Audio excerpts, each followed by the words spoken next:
Hello everyone, today I will show you how to make text, superscript and subscript using Wondershare PDF element. Open your PDF file with Wondershare PDF element. Now click on this edit option, this menu bar, and select here edit text option and click on this down arrow and select text.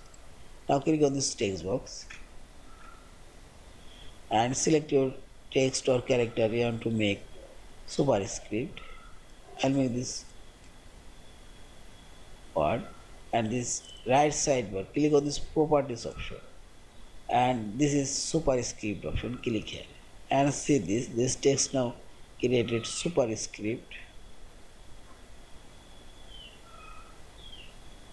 Also I will make this text subscript.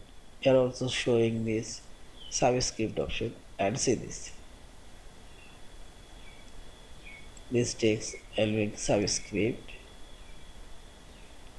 This text also create superscript. Say this. In this way, you can make all of this text or a specific text and character. You can make superscript and subscript. Yeah. Thank you for watching. Please subscribe, like, share, and comments.